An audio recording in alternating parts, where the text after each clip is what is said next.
Hello everyone, welcome to my channel Grammarix. তো friends, আজ তোমাদের জন্য একটি ইউনিক শর্ট স্টোরি এনেছি। এই শর্ট স্টোরির মাধ্যমে আমরা ইংরেজি রিডিং কিভাবে করতে হয়, তার থেকে কিভাবে বাংলা মানে করতে হয় ও পাশাপাশি কিছু বেসিক গ্রামাটিক্যাল কনসেপ্ট জেনে নেব। তো তোমরা যারা ইংরেজিতে দুর্বল বা ইংরেজি রিডিং পড়তে অসুবিধা হয়, অবশ্যই ভিডিওটি স্কিপ না করে দেখতে থাকো। আশা করি তাড়াতাড়ি তোমাদের ইংরেজি রিডিং পড়ার সমস্যা ঠিক হয়ে যাবে। তো চলো ফ্রেন্ডস, দেখি গল্পের টাইটেলে কি বলা আছে।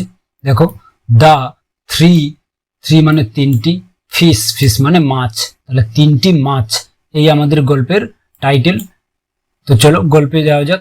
কি বলা হয়েছে দেখো, ইন আ হিউজ মানে বিশাল, ইন মানে মধ্যে, তাহলে এক বিশাল লেক মানে হ্রদে, লেক কথাটির অর্থ কি হ্রদে, দেয়ার হচ্ছে ইন্ট্রোডাক্টরি দেয়ার, তাই আমরা এর মানে করব না। তাহলে দেয়ার লিভড মানে বাস করতো, LIV লিভ ভার্বের ফার্স্ট ফর্ম হচ্ছে লিভড, বাস করতো। কে না তিনটে বিগ বড় ফিশ মাছ, তাহলে তিনটে বড় মাছ বাস করতো। তারপরে দেখো দে মানে তারা বলতে এই তিনটে বড় মাছ। ওয়ার মানে ছিল। ক্লোজ কথাটির অর্থ হচ্ছে বন্ধ, কিন্তু ক্লোজের পর যদি ফ্রেন্ডস থাকে, ক্লোজ ফ্রেন্ডস, তার কথাটির অর্থ হচ্ছে কি ঘনিষ্ঠ বন্ধু, তাহলে তারা ছিল কি ঘনিষ্ঠ বন্ধু। তারপরে দেখো দ্য ফার্স্ট ওয়ান মানে প্রথম জন, বিলিভ মানে বিশ্বাস করতো, BELIEVE, বিলিভ কথাটির অর্থ হচ্ছে বিশ্বাস করা, যেহেতু পাস্ট টেন্স আছে সেই জন্য বিলিভড মানে বিশ্বাস করতো। ইন ফেট কথাটির অর্থ হচ্ছে ভাগ্যে, তাহলে ভাগ্যে বিশ্বাস করতো প্রথম মাছটি।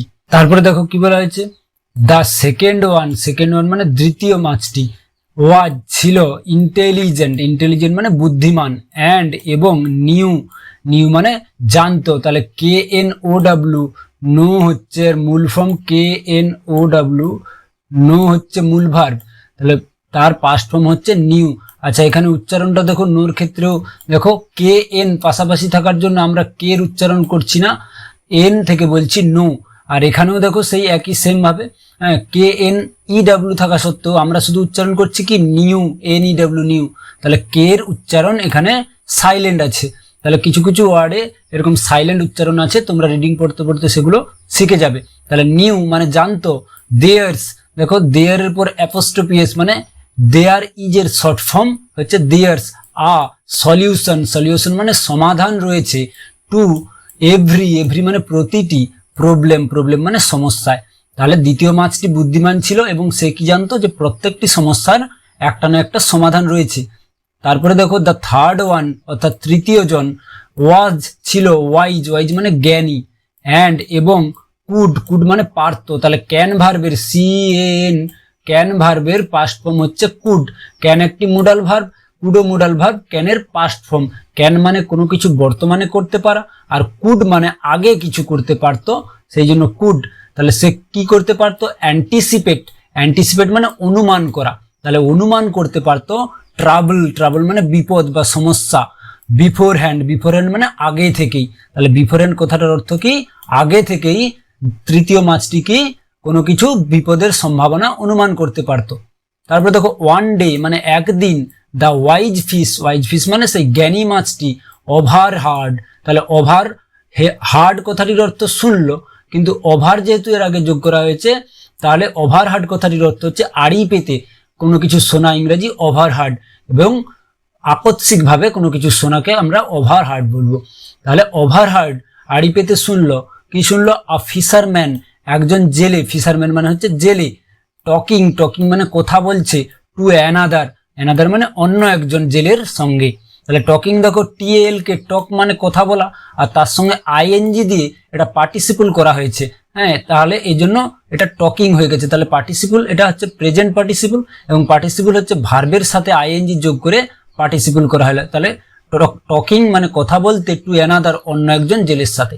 কি বলছে দেখো, দিস লেক মানে এই হ্রদ, দিস মানে এই, লেক মানে হ্রদ। সিমস মানে মনে হয়, তাহলে এই হ্রদে মনে হয়। টু বি মানে থাকবে বা হবে। ফুল অফ ফিশ, ফুল মানে পরিপূর্ণ, অফ ফিশ মানে মাছে। তাহলে কি বললো, যে এই হ্রদ মনে হয় মাছে পরিপূর্ণ হবে বা ভর্তি হবে। দেখো দ্য ওয়াইজ ফিশ মানে জ্ঞানী মাছটি, টোল্ড মানে বলল, তাহলে TELL হচ্ছে প্রেজেন্ট ফর্ম, তার থেকে এখানে পাস্ট ফর্ম বা ভার্বের সেকেন্ড ফর্ম করা হয়েছে কি টোল্ড। তাহলে টেল মানে বলা, টোল্ড মানে বললো। তাহলে the wise fish told her friends, তার বন্ধুদের। তাহলে জ্ঞানী মাছটি তার বন্ধুদের বলল এ কথাটি। লেটস, তারপরে দেখো লেটস অ্যাপোস্ট্রোপিয়াস, লেট আসের শর্ট ফর্ম হচ্ছে লেটস। আচ্ছা লেটস আমরা কেন ব্যবহার করি বাক্যে?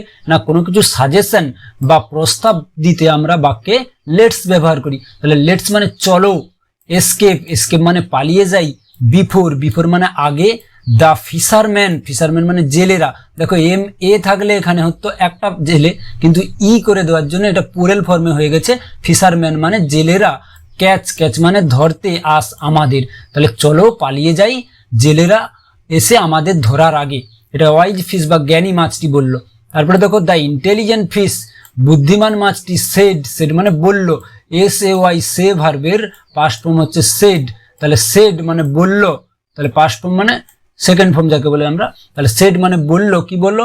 দেয়ার্স, এখানে দেখো দেয়ার অ্যাপোস্ট্রোফি মানে there is a short form. There's a canal, canal মানে হচ্ছে খাল। তাহলে একটি খাল রয়েছে। দ্যাট, দ্যাট মানে যেটা। লিডস, লিড কথা থেকে অর্থ হচ্ছে নেতৃত্ব দেওয়া, আবার পরিচালনা করা হয়, কিন্তু এখানে আমরা ওই মানেটা করব না, কারণ একটা খাল কি কাউকে পরিচালনা করতে পারে?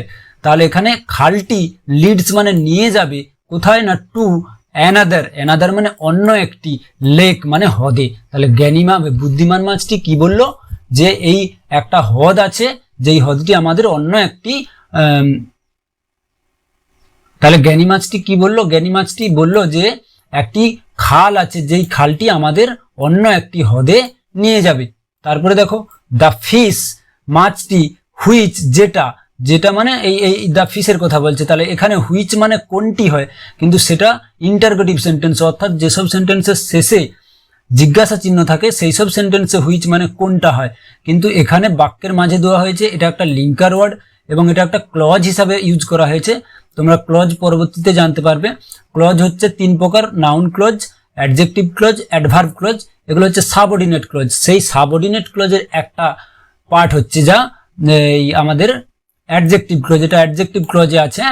তাহলে হুইচ মানে যেটা, বিলিভড, বিলিভড মানে বিশ্বাস করত, ইন ফেট মানে ভাগ্যে, তাহলে ভাগ্যে বিশ্বাস করত। সেড, সে কি বলল? হোয়াট এভার, যাই, হোয়াট এভার মানে যাই, হ্যাজ টু হ্যাপেন, হ্যাপেন মানে ঘটুক না কেন, মানে যাই ঘটুক না কেন, উইল হ্যাপেন তা ঘটবেই, মানে সে বলছে যে যাই ঘটুক না কেন তাই ঘটবে। আই ওয়াজ বর্ন, আমি এখানে জন্মেছি, আমি বলতে সেই তৃতীয় মাছটি। I was born here, here মানে এখানে, আমি এখানে জন্মেছি। সো তাই, আম, আম দেখো আই অ্যাপোস্ট্রোফি এস, আম কথা মানে হচ্ছে আই এম এর শর্ট ফর্ম হচ্ছে আম। তাহলে আই এম নট গোয়িং, গো, গো থেকে দেখো আইএনজি করা হচ্ছে গোয়িং, গো মানে যাওয়া, গোয়িং মানে তাহলে যাচ্ছি না। তাহলে আই এম নট গোয়িং মানে আমি যাচ্ছি না। তাহলে তৃতীয় মাছটি যেটা প্রথম মাছটি যে কি ভাগ্যে বিশ্বাস করত, সে কি বলল? যে আমি এখানে জন্মেছি, তাহলে যা ঘটার ঘটুক না কেন আমি এখানে ছেড়ে কোথাও যাচ্ছি না। পরে দেখো কি বলেছে, দা আদার টু ফিশ, তাহলে অন্য দুটি মাছ, আদার মানে অন্য, টু ফিশ মানে দুটি মাছ। লেফট, লেফট হচ্ছে লিভ ভার্বের পাস্ট ফর্ম, LEAVE, লিভ কথাটির অর্থ হচ্ছে কোনো কিছু ছেড়ে চলে যাওয়া, লিভ মানে ত্যাগ করা। তাহলে লেফট মানে ত্যাগ করলো বা ছেড়ে চলে গেল। ফর, ফর মানে উদ্দেশ্যে, এখানে ফর মানে জন্যও হয়, কিন্তু এখানে ফর মানে উদ্দেশ্যে।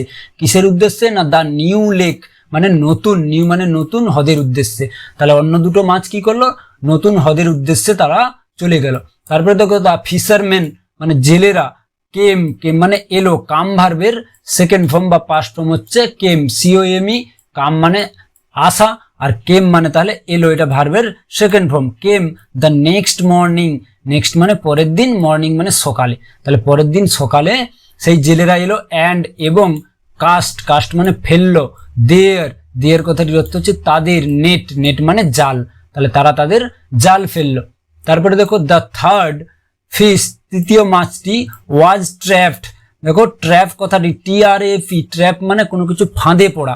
আচ্ছা এখানে একটা জিনিস লক্ষ্য করো যে শেষের কনসোনেন্ট অর্থাৎ পিটিকে ডবল করে ইডি দেওয়া হয়েছে। কেন? এর কনসেপ্টটা জেনে নাও। না যে সমস্ত ভার্বের শেষে একটি কনসোনেন্ট এবং তার আগে একটি ভাওয়েল থাকবে, সে সমস্ত ভার্বকে ইডি যোগ করতে হলে বা ING যদি আমরা যোগ করি, সেক্ষেত্রে কি শেষের কনসোনেন্টটিকে ডবল করে ইডি ডবল করে ইডি বা ডবল করে আইএনজি করতে হয়। দেখো এখানে পি কনসোনেন্ট আছে শেষে, তার আগে অ্যাক্টিভ ভাওয়েল এ আছে, সেজন্য এটিকে ইডি করার জন্য আমরা কি করেছি, ডবল পি দিয়ে তারপরে ইডি করেছি। তাহলে ট্র্যাপড মানে ফাঁদে পড়ে গেল বা তাদের জালে পড়ে গেল, ইন ইট এটার মধ্যে, অর্থাৎ সেই জালের মধ্যে, অ্যালং উইথ মানে সঙ্গে, কিসের সঙ্গে না মেনি মানে অনেক, আদার্স মানে অন্যান্য মাছেদের সঙ্গে। তাহলে সেই তৃতীয় মাছটি কি, জেলেদের জালের ফাঁদে ধরা পড়লো অন্যান্য মাছের সঙ্গে। তারপরে দেখো সি রিয়েলাইজ কথাটির অর্থ হচ্ছে বুঝতে পারা বা উপলব্ধি করতে পারা, REALIAC রিয়েলাইজ মানে কোনো কিছু বুঝতে পারা বা উপলব্ধি করতে পারা। যেহেতু ভার্বের সেকেন্ড ফর্মে আছে সেই জন্য কি রিয়েলাইজড মানে বুঝতে পারলো, দ্যাট যে had she acted on time. এখানে দেখো হ্যাড দিয়ে বাক্যটা, এই লিঙ্কার ওয়ার্ডের পর দ্যাটের পর হ্যাড দিয়ে সেন্টেন্সটা শুরু করা হয়েছে। তাহলে এই যেসব সেন্টেন্স এরকম হ্যাড দিয়ে শুরু হবে সেগুলো তোমরা মনে রাখবে যে সেগুলো তার পরের সেন্টেন্সটির সঙ্গে এর একটা লিঙ্ক রয়েছে। কি লিঙ্ক, সেটা বাক্যটা পড়লে তোমরা মানেটা করলে বুঝতে পারবে। Had she acted on time, acted মানে কাজ করা, তাহলে হ্যাড মানে যদি, সি মানে সে, অ্যাক্টেড কাজ করতো, অন টাইম মানে সময় মতো। তাহলে অন টাইম কথাটির অর্থ কি, সময় মতো যদি সে কাজ করতো, she would have been saved. তাহলে সেভ কথাটির অর্থ হচ্ছে রক্ষা পাওয়া, তাহলে সে রক্ষা পেয়ে যেত বা বেঁচে যেত। তাহলে দেখো এখানে যে বলছিলাম সেন্টেন্সটি, না এই ধরনের সেন্টেন্সে একটা সেন্টেন্সের সাথে আর একটা সেন্টেন্সের নির্ভর আছে। তাহলে প্রথম সেন্টেন্সের সঙ্গে দ্বিতীয় সেন্টেন্সটা নির্ভর। কি নির্ভর না, যদি সে সময় মতো কাজ করতো তাহলে তার জীবন কি হতো, বেঁচে যেত। তাহলে এই প্রথম সেন্টেন্সটার সঙ্গে দ্বিতীয় সেন্টেন্সটার লিঙ্ক একটা রয়েছে।